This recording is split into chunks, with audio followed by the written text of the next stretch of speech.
سبحان الذي أسرى بعبده ليلا من المسجد الحرام إلى المسجد الأقصى الذي باركنا حوله لنريه من آياتنا إنه هو السميع البصير. وآتينا موسى الكتاب وجعلناه هدى لبني إسرائيل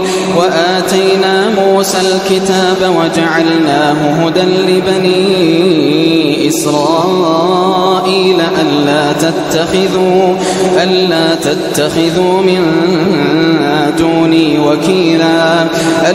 تتخذوا من دوني وكيلا ذرية من حملنا مع نوح إنه كان عبدا شكورا. وقضينا إلى بني إسرائيل في الكتاب لتفسدن في الأرض مرتين ولتعلن علوا كبيرا. فإذا جاء وعد أولاهما بعثنا عليكم عبادا لنا أولي بأس شديد فجاسوا خلال الديار وكان وعدا مفعولا. ثم رددنا لكم الكرة عليهم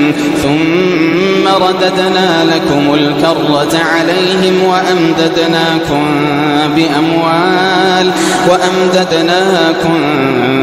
بأموال وبنين وجعلناكم أكثر نفيرا. إن أحسنتم لأنفسكم وإن أسأتم فلها. فإذا جاء وعد الآخرة ليسوءوا وجوهكم وليدخلوا المسجد كما دخلوه أول مرة وليتبروا ما علوا تتبيرا. إن أحسنتم لأنفسكم وإن أسأتم فلها. فإذا جاء وعد الآخرة ليسوءوا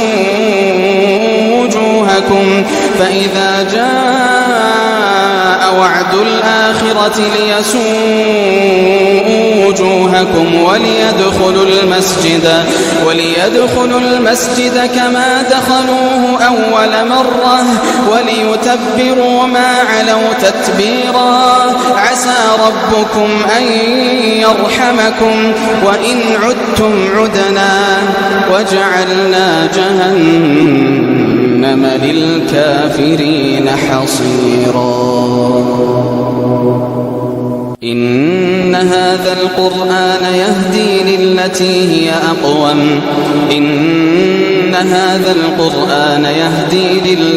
هي أقوم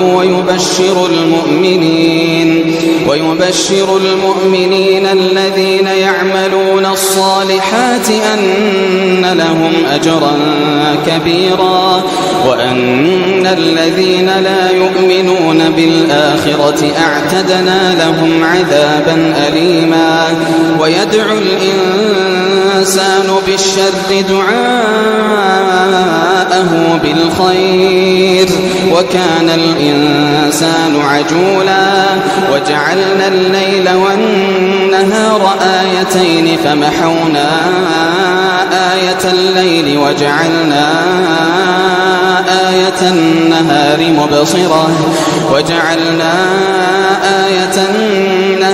مبصرة لتبتغوا فضلا من ربكم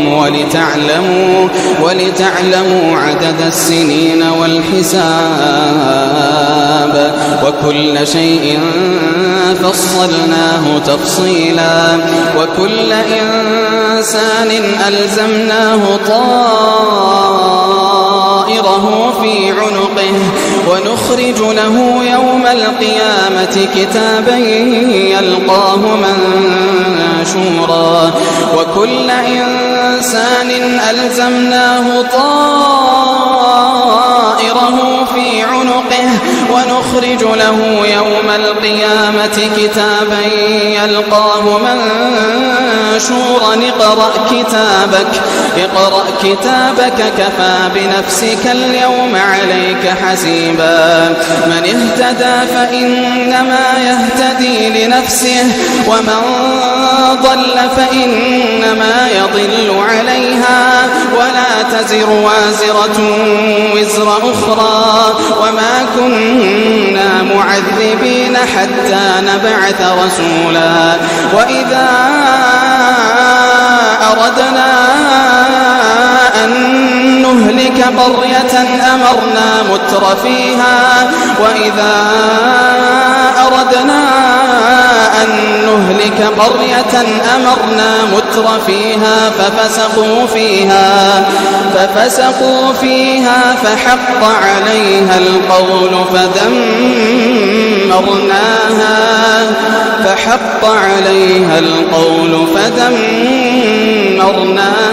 تدميرا وكم أهلكنا من القرون من بعد نوح وكفى بربك بذنوب عباده خبيرا بصيرا من كان يريد العاجلة عجلنا له فيها ما نشاء لمن نريد ثم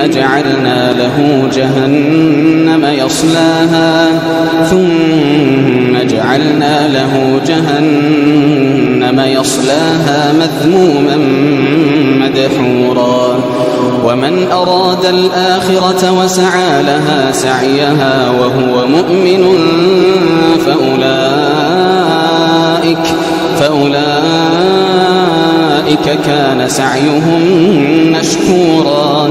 كلا نمد هؤلاء وهؤلاء كلا نمد هؤلاء وهؤلاء من عطاء ربك وما كان عطاء ربك محظورا انظر كيف فضلنا بعضهم على بعض وللآخرة أكبر درجات وأكبر تفضيلا لا تجعل مع الله إلها آخر فتقعد مذموما مخذولا وقضى ربك ألا تعبدوا إلا إياه وقضى ربك ألا تعبدوا إلا إياه وقضى ربك ألا تعبدوا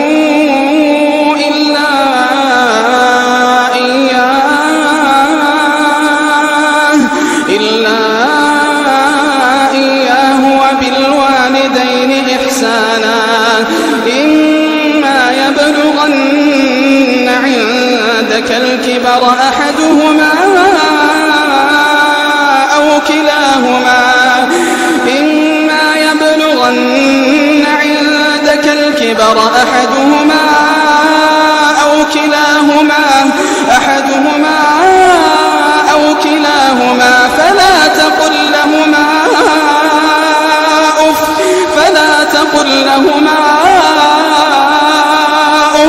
فلا تقل لهما أف ولا تنهرهما وقل لهما قولا كريما واخفض لهما جناح الذل من الرحمة وقل رب ارحمهما كما ربياني ربياني صغيرا وقل رب ارحمهما كما ربياني صغيرا ربكم أعلم بما في نفوسكم إن تكونوا صالحين فإنه كان للأوابين غفورا وآت ذا القربى حقه والمسكين وابن السبيل ولا تبذر تبذيرا إن المبذرين كانوا إخوان الشياطين وكان الشيطان لربه كفورا وإما تعرضن عنهم ابتغاء رحمة من ربك ترجوها فقل لهم قولا ميسورا ولا تجعل يدك مغلولة إلى عنقك ولا تبسطها كل البسط فتقعد ملوما محسورا إن ربك يبسط الرزق لمن يشاء ويقدر إنه كان بعباده خبيرا بصيرا ولا تقتلوا أولادكم خشية إملاق نحن نرزقهم وإياكم إن قتلهم كان خطأ كبيرا ولا تقربوا الزنا إنه كان فاحشة وساء سبيلا ولا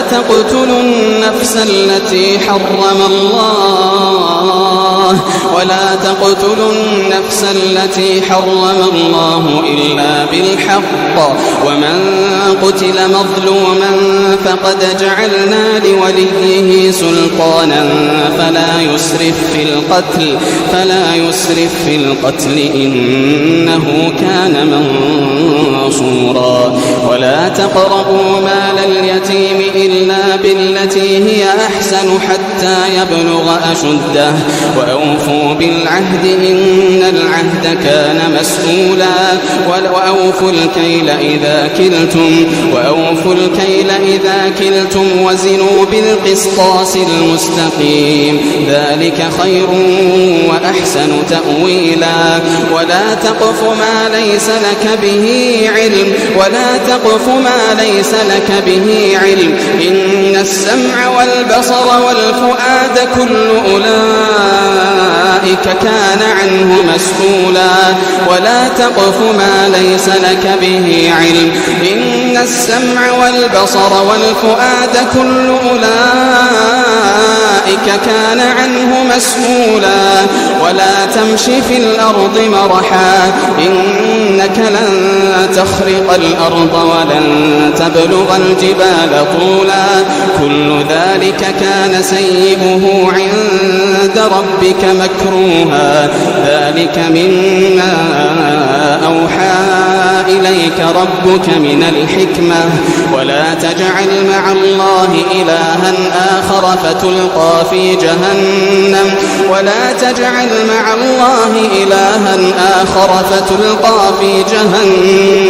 ملوما مدحورا أفأصفاكم ربكم بالبنين واتخذ من الملائكة إناثا إنكم لتقولون قولا عظيما ولقد صرفنا في هذا القرآن ليذكروا وما يزيدهم إلا نفورا قل لو كان معه آلهة كما يقولون إذا لابتغوا إلى ذي العرش سبيلا سبحانه وتعالى عما يقولون علوا كبيرا قل لو كان معه آلهة كما يقولون إذا لابتغوا إلى ذي العرش سبيلا سبحانه وتعالى عما يقولون علوا كبيرا تسبح له السماوات السبع والأرض ومن فيهن وإن من شيء إلا يسبح بحمده وإن من شيء إلا يسبح بحمده ولكن لا تفقهون تسبيحهم إنه كان حليما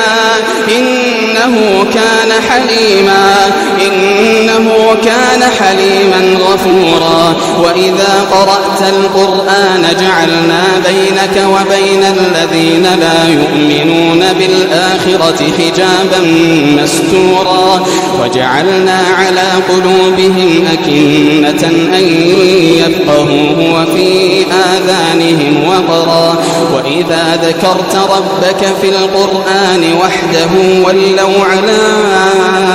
أدبارهم نفورا نحن أعلم بما يستمعون به إذ يستمعون إليك وإذ هم نجوى إذ يقول الظالمون إن تتبعون إلا رجلا مسحورا انظر كيف ضربوا لك الأمثال فضلوا فلا يستطيعون سبيلا وقالوا أئذا كنا عظاما ورفاتا أئنا لمبعوثون خلقا جديدا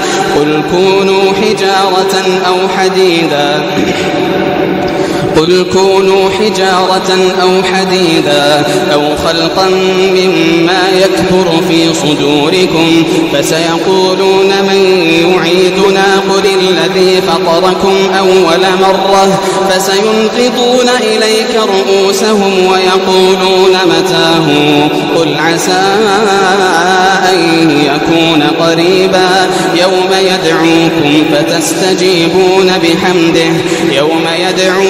فتستجيبون بحمده وتظنون إن لبثتم إلا قليلا وقل لعبادي يقولوا التي هي أحسن إن الشيطان كان للإنسان عدوا مبينا ربكم أعلم بكم إن يشأ يرحمكم أو إن يشأ يعذبكم وما أرسلناك عليهم وكيلا وربك أعلم بمن في السماوات والأرض ولقد فضلنا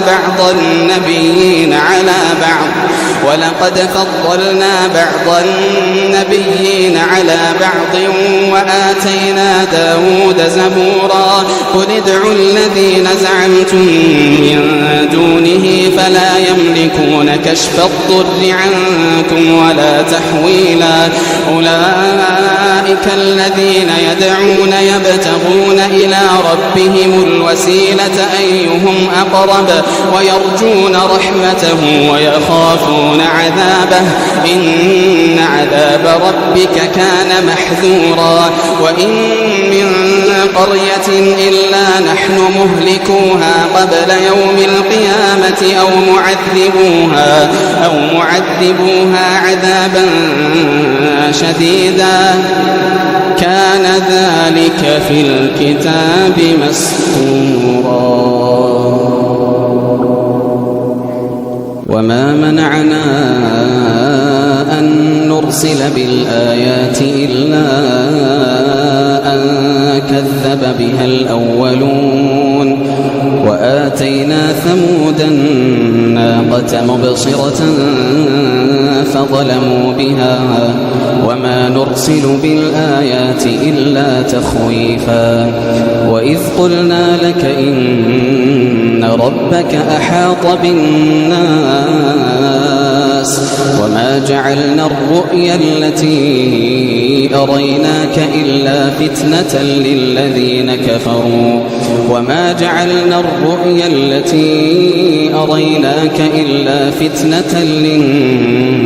للناس والشجرة الملعونة في القرآن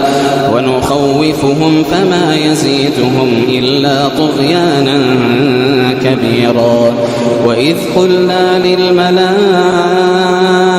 اسجدوا لآدم فسجدوا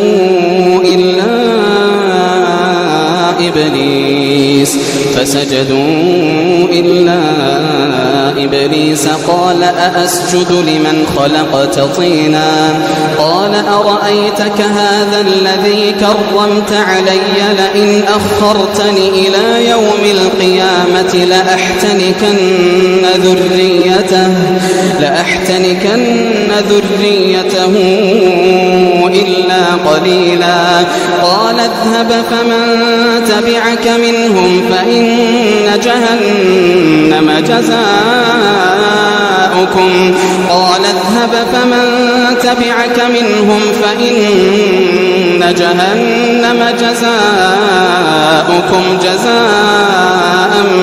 موفورا واستفزز من استطعت منهم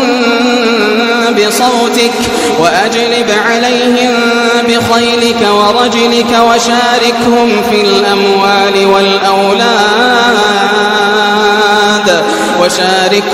الأموال والأولاد وعدهم وما يعدهم الشيطان إلا غرورا إن عبادي ليس لك عليهم سلطان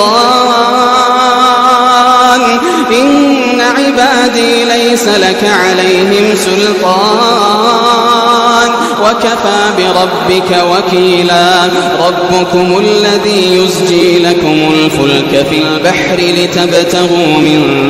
فضله إنه كان بكم رحيما وإذا مسكم الضر في البحر ضل من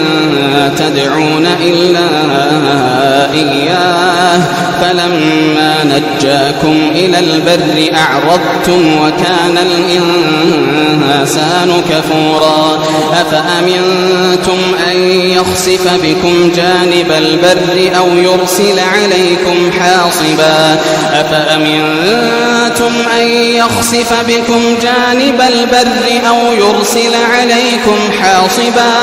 أو يرسل عليكم حاصبا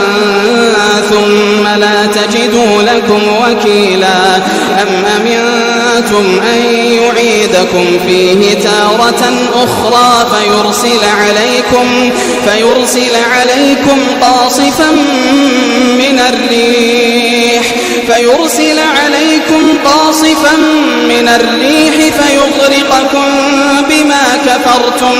فيغرقكم بما كفرتم ثم لا تجدوا لكم علينا به تبيعا ولقد كرمنا بني آدم وحملناهم في البر والبحر ورزقناهم من الطيبات وفضلناهم على كثير ممن خلقنا تفضيلا يوم ندعو كل أناس بإمامهم فمن أوتي كتابه بيمينه فأولئك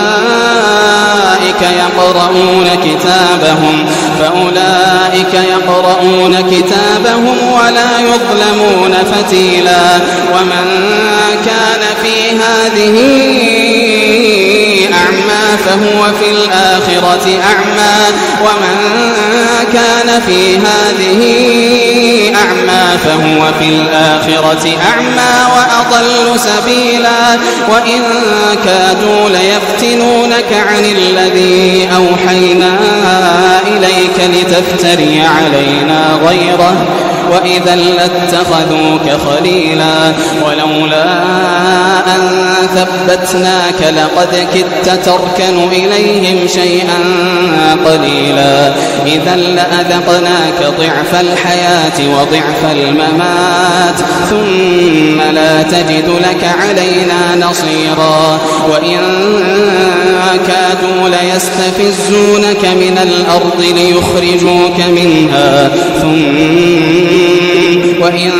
كادوا ليستفزونك من الأرض ليخرجوك منها وإذا لا يلبثون خلافك إلا قليلا سنة من قد أرسلنا قبلك من رسلنا ولا تجد لسنتنا سنتنا تحويلا أقم الصلاة لدلوك الشمس إلى غسق الليل وقرآن الفجر أقم الصلاة لدلوك الشمس إلى غسق الليل وقرآن الفجر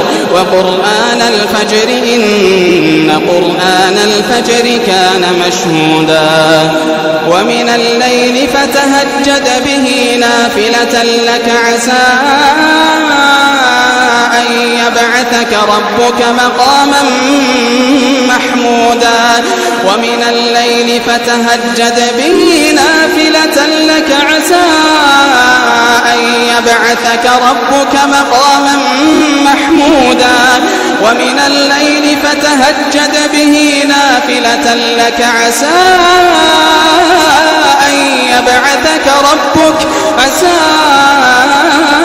أن يبعثك ربك مقاما محمودا وقل رب أدخلني مدخل صدق وأخرجني مخرج صدق واجعل لي من لدنك سلطانا نصيرا وقل جاء الحق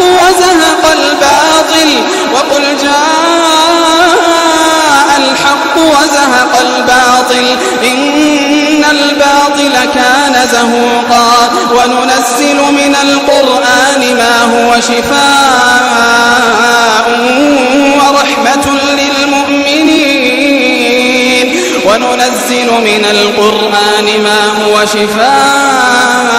ورحمة للمؤمنين ولا يزيد الظالمين إلا خسارا وإذا أنعمنا على الإنسان أعرض ونأى بجانبه وإذا مسه الشر كان يئوسا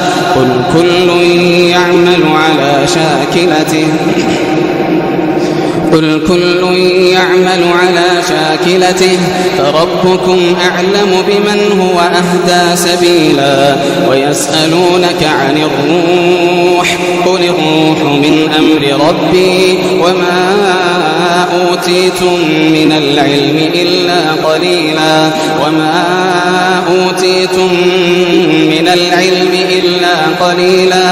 ولئن شئنا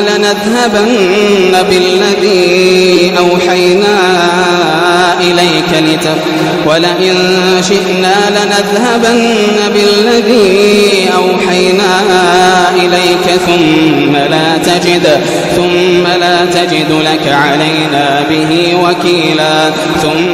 لا تجد لك علينا وكيلا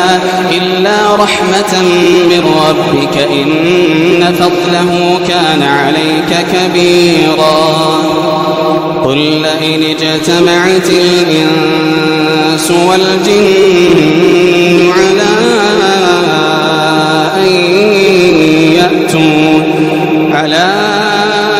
أن يأتوا بمثل هذا القرآن لا يأتون بمثله ولو كان بعضهم لبعض ظهيرا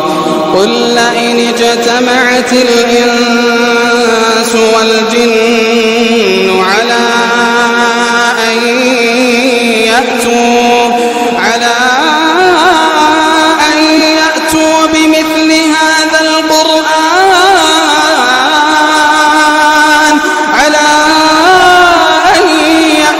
بمثل هذا القرآن لا يأتون بمثله ولو كان بعضهم لبعض ظهيرا ولقد صرفنا للناس في هذا القرآن ليذكروا فأبى أكثر الناس إلا كفورا ولقد صرفنا للناس في هذا القرآن من كل مثل فأبى أكثر الناس إلا كفورا وقالوا لن نؤمن لك حتى تفجر لنا من الأرض ينبوعا أو تكون لك جنة من نخيل وعنب فتفجر الأنهار خلالها تفجيرا أو تسقط السماء كما زعمت علينا كسفا أو تأتي بالله والملائكة قبيلا أو يكون لك بيت من زخرف أو ترقى في السماء ولن نؤمن لرقيك حتى تنزل علينا كتابا نقرأه قل سبحان ربي هل كنت إلا بشرا رسولا وما منع الناس أن يؤمنوا إذ جاءهم الهدى إلا أن قالوا أبعث الله بشرا رسولا قل لو كان في الأرض ملائكة يمشون مطمئنين لنزلنا عليهم من السماء ملكا رسولا قل كفى بالله شهيدا